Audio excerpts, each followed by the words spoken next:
Hi, this is Dennis with Second Chance Tackle, and my friends at Runcl have done it again. They've sent me a product for a preview. They asked me to do a video on it. I'm happy to do that for them. And they've also passed along some discount codes if you find that this is something of interest to you. Well, the folks over there said they've got another product that's coming out on the market.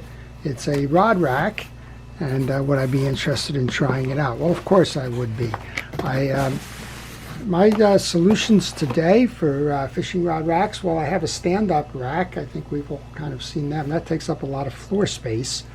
And I also store my rods in the joists in the basement, stored in the rafters with a couple of spacers there.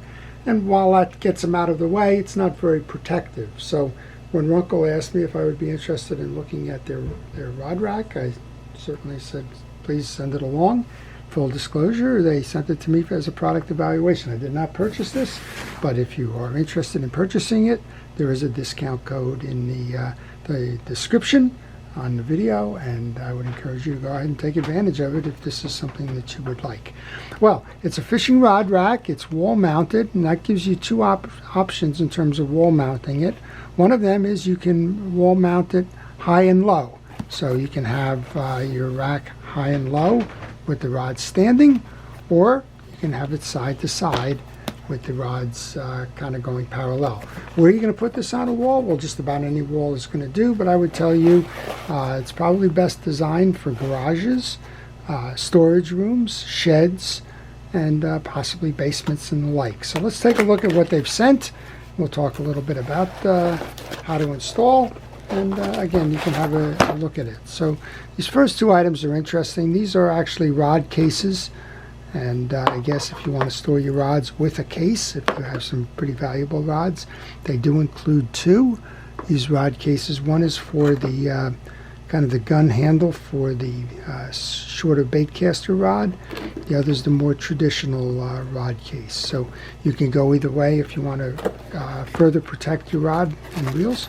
We have the mounting hardware. This is going to assume that it's going into sheetrock. Of course, if you have wood joists behind there or wood studs behind there, you can just drill directly into the studs. If not, these are the expansion screws that we see kind of universally, and you can poke a hole in the sheetrock and put those in and mount it that way. There's actually two sets of these.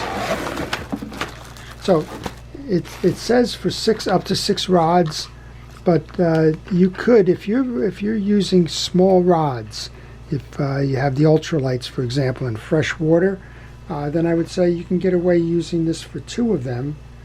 So you can store up to 12 rods, 6 in each set. Or if you're using the longer rods, you're going to want to use the second holder for the rods, and that'll just accommodate 6. So the molded plastic, it's EVA plastic, seems strong enough. You have the options to mount this standing position, so you would take two of those screws, you'd mount here, measure up probably about 3 or 4 or 5 feet depending on the length of your rod, and then you have double screws on this one that are going to mount in. So if you're mounting vertically, it's going to look like this. If you're mounting horizontally, well, just pick which side you would prefer, but you're going to mount it this way so that your rods lay in between. Again, if you have the shorter rods, you can actually double up and get 12 out of these. If you have the longer rod, well, you're going to probably want to put one to your left, probably come out 3 feet or so, put the one in the center, come another 3 feet or more, equally spacing it so that you can put the one on the far right. So a nice, easy, simple solution that doesn't require a lot of work and gets your rods out of harm's way. Kind of like the idea. So one of the things that I was struggling a little bit with, I always like to kind of read your instructions, and well, they probably could be better, right? They show you that you have your pieces here. They tell you to drill into your wall, knock that little expansion piece of plastic in there, tighten it down, and you're ready to go. Well, I think we could probably do a little bit better job with the explanation, because as I noted, you have 2 pairs, or you have 6 that are going to mount your surf rods and the like. So either way, if you've got a storage problem for your rods, if they're sitting in a closet, if they're sitting all bundled up on the side of a garage, maybe in a corner or something, cheap and simple solution for that.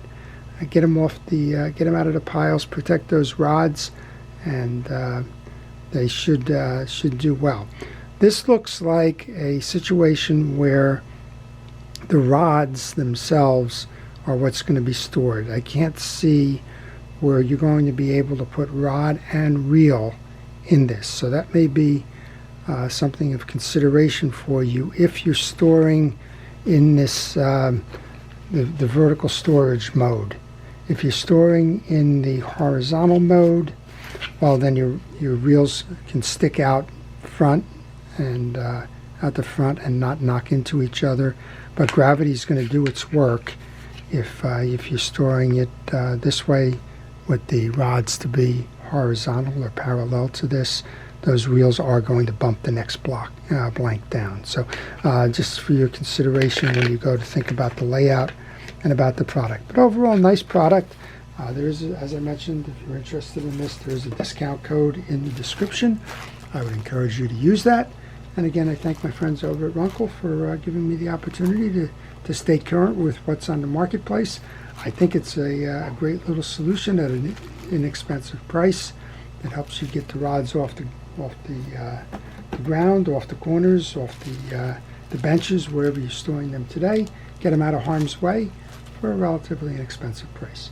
I hope you've enjoyed that. Be interested in the comments. This is Dennis with Second Chance Tackle. Have a great day.